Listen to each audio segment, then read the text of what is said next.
ఎన్నికల వ్యూహకర్త ప్రశాంత్ కిషోర్ మళ్ళీ ఒక ప్రిడిక్షన్తో మీడియా ముందుకు వచ్చారు సార్. జగన్ మళ్ళీ గెలవడం కష్టం అనేది ఆంధ్రప్రదేశ్కి సంబంధించి ఆయన చెప్పింది అయితే, రెండు తెలంగాణకు సంబంధించింది భారతీయ జనతా పార్టీకి మొదటి స్థానము లేదా రెండవ స్థానంలో ఉండవచ్చు అని చెప్పి, అంటే దేశవ్యాప్తంగా భారతీయ జనతా పార్టీ అనుకున్న స్థాయిలో సీట్లు గెలవకపోవచ్చు కానీ ఎన్డీఏ అధికారంలోకి వస్తుంది అని చెప్పేసి.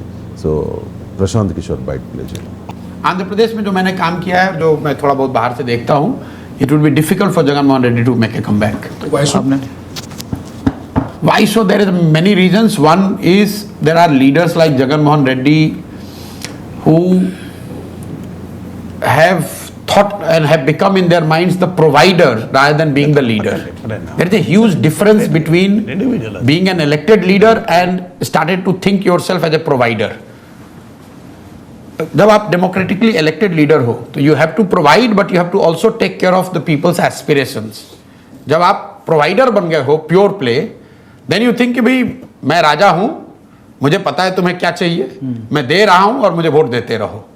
तो Jagan Mohan Reddy at some stage has decided कि भैया मैं कैश ट्रांसफर करता रहूंगा, तुम्हारे लिए यही अच्छा है कि तुमको 2000 रुपया मिलता रहे, सड़क बने या ना बने, कैपिटल आंध्र प्रदेश में हो ना हो, फैक्ट्री लगे ना लगे, हम कर्ज लेकर ही पैसा तुम्हें दे रहे हैं, लेकिन दे तो रहे हैं.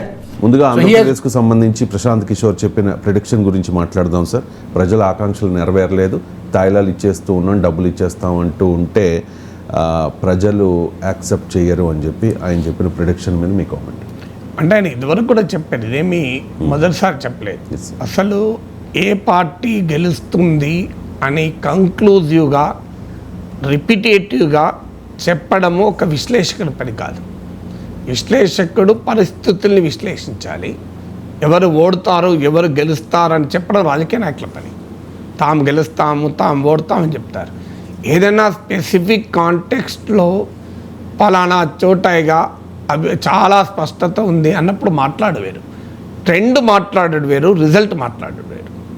ట్రెండ్ చెప్పడంలో తప్పేమీ లేదు, ఎందుకంటే ఎన్నికలకు ముందు రాజకీయ విశ్లేషణలో ట్రెండ్ చెప్పక తప్పదు. కానీ రిజల్టే చెప్పేస్తున్నాడు ప్రశాంత్ కిషోర్. సో రిజల్ట్ చెప్పడము రిపిటేటివ్గా చెప్తున్నాడు. అది కూడా ఆయన చంద్రబాబు నాయుడుతో సమావేశం అయ్యాక మొదలైంది. చంద్రబాబు నాయుడుతో సమావేశం కాకముందు ఆయన ఎక్కడా ఈ మాట చెప్పలేదు. అంటే ఈ డాట్స్ను కనెక్ట్ చేస్తే, అంటే చంద్రబాబు నాయుడుతో సమావేశం కాకముందు ప్రశాంత్ కిషోర్ ఏ ప్రిడిక్షను చేయలే. చంద్రబాబు నాయుడుతో సమావేశం అయ్యాక వరుసగా పెట్టి ప్రిడిక్షన్లు మొదలుపెట్టారు. జగన్ చిత్తుగా ఓడిపోతాడు, జగన్మోహన్ రెడ్డి గెలవడు అని.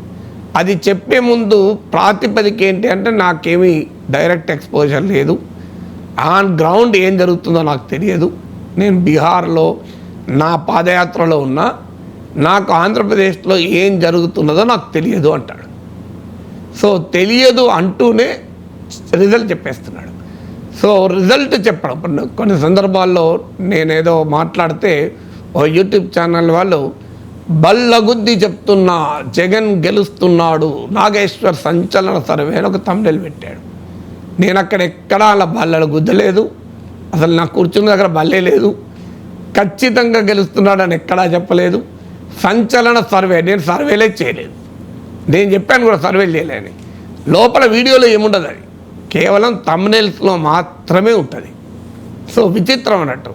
సో ఆ థంబ్నెయిల్ చూసి కంక్లూజన్కి వస్తే మనం ఏం చేయలేం. లోపల వీడియోలో ఈ పెట్టిన థంబ్నెయిల్కు ఆ వీడియోకు ఎలాంటి సంబంధం ఉండదు. సో ఈ రకమైన చెత్త పనులు కూడా మీడియాలో చేస్తూ ఉంటారు. సో అందువల్ల ఇప్పుడు తెలుగుదేశం వారికి థంబ్నెయిల్స్ ఇస్తున్నాడు ప్రశాంత్ కిషోర్. నా థంబ్నెయిల్ అనుభవం కూడా చెప్పడానికి కారణం అది. తెలుగుదేశం పార్టీ ఎన్నికల ప్రచారానికి అద్భుతమైన థంబ్నెయిల్స్ ఇస్తున్నాడు ప్రశాంత్ కిషోర్. సో దీనివల్ల ప్రయోజనం ఏంటి? సో ప్రశాంత్ మనం ఇవ్వకపోయినా థంబ్నెయిల్స్ పెట్టుకునే దశలో మీడియా ఉన్నప్పుడు ఆయన థంబ్నెయిల్స్ డైరెక్ట్గా ఇస్తున్నాడు. నేను ఇవ్వకపోయినా పెట్టిన ఉదాహరణ చెప్పాను, కానీ ఆయన అక్కడ ఇస్తున్నాడు. సో అందువల్ల ఆ కంక్లూజను అయితే ఆయన చెప్పిన ఒక థియరీ ఉంది, సంక్షేమ పథకాలు మాత్రమే ఇస్తున్నాడు, అభివృద్ధి లేదు, ఎంప్లాయ్మెంట్ లేదు అనేది ఒక ఇంపార్టెంట్ పొలిటికల్ ఎనాలిటికల్ పాయింట్ చెప్పాడు. నేను కూడా చాలాసార్లు చెప్పాను, కేవలం బటన్ నొక్కటానికే అయితే దానికి ముఖ్యమంత్రులు అవసరమే లేదు. బటన్ బ్యాంక్ క్యాష్ నొక్కుతాడు ముఖ్యమంత్రి. ఎందుకు? So tax GST registration department వాళ్ళు, ఎక్సైజ్ డిపార్ట్మెంట్ వాళ్ళు డబ్బులు తెస్తూ ఉంటారు ప్రభుత్వ ఖజానాలో. ఆ బ్యాంక్ క్యాషియర్ దాన్ని డిస్పర్స్ చేస్తూ ఉంటాడు. దీనికి ముఖ్యమంత్రి ఎందుకు? గవర్నెన్స్ ఎందుకు? అందువల్ల కేవలం సంక్షేమ పథకాలే ఎన్నికల్లో గెలిపించవు, ఇందులో అనుమానం లేదు. ఇప్పుడు మీకు తెలంగాణలో కూడా కేసీఆర్ గ్రామీణ ప్రాంతాల్లో రైతు బంధు, రైతు బీమా మొదలుకొని అనేక సంక్షేమ పథకాలు అమలు చేసినా కూడా ఎన్నికల్లో గెలవలేదు. అందువల్ల కేవలం వెల్ఫేర్ పాలిటిక్సే ప్రతిసారి గెలిపిస్తాయని చెప్పలేము. కానీ వెల్ఫేర్ పాలిటిక్స్ క్లియర్గా లాభార్థి పాలిటిక్స్ అంటారు.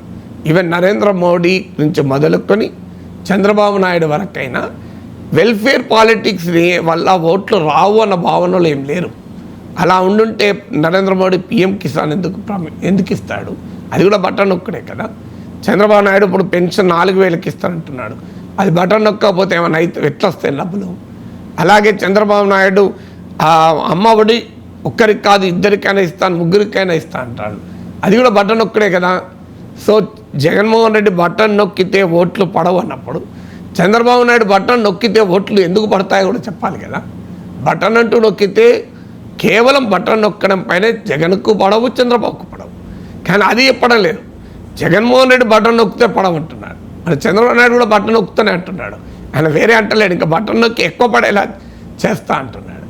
అందువల్ల అల్టిమేట్గా పథకాలు మాత్రమే ఓట్లు తెస్తాయా అంటే పథకాలు మాత్రం ఓట్లు తెస్తాయి. ఎన్నికల్లో గెలవడానికి పథకాలు ఒక్కటే పనిచేస్తాయంటే చేయవు. దాంతోపాటు అనేక ఫ్యాక్టర్స్, సోషల్ ఇంజనీరింగ్ ఒక ఫ్యాక్టర్. జగన్మోహన్ రెడ్డి వెనకాల ఏ కులాలు ఉన్నాయి, కూటమి వెనకాల ఏ కులాలు ఉన్నాయి, ఏ మతాల ఓటర్లు ఇటువైపు ఓటేస్తున్నారు, పొత్తుల ప్రభావం ఏమిటి, అభ్యర్థుల యొక్క బలాబలాలు ఏంటి, ఇలాంటి అనేక ఫ్యాక్టర్స్ కూడా ఎన్నికల్లో గెలుపు ఓటములు నిర్ణయిస్తాయి. అన్నిటికీ మించి జగన్మోహన్ రెడ్డి ప్రభుత్వ పనితీరు పైన ప్రజల్లో ఉన్నటువంటి భావన ఏంటి. ఇవాళ ప్రశాంత్ కిషోర్ చెప్పిన ఒక అంశం, అభివృద్ధి లేదు, అలాగే ఉపాధి లేదు. ఈ అంశం పైన జగన్మోహన్ రెడ్డి వ్యతిరేకత ఎదుర్కొంటున్న కీలకమైన అంశం. అందులో ఎవరికీ డిస్ప్యూట్ లేదు.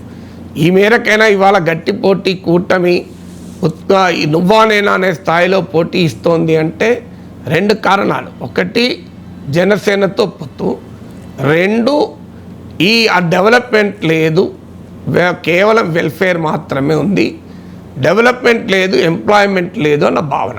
ఈ భావన మరీ ముఖ్యంగా అర్బన్ ఏరియాస్లో మధ్యతరగతిలో చాలా గట్టిగా ఉంది. ఈ 2 ఫ్యాక్టర్స్తో ఈ ఎన్నిక రసవత్తరంగా జరిగింది. ఈ 2 ఫ్యాక్టర్ టీడీపీ జనసేన పొత్తు ఒకటి, డెవలప్మెంట్ ఎంప్లాయ్మెంట్ విషయంలో జగన్ ప్రభుత్వం పైన అసంతృప్తి, ఈ 2 అంశాలే ఆంధ్రప్రదేశ్ ఎలక్షన్స్ను ఇంత అన్ప్రెడిక్టబుల్గా మార్చడానికి కారణం.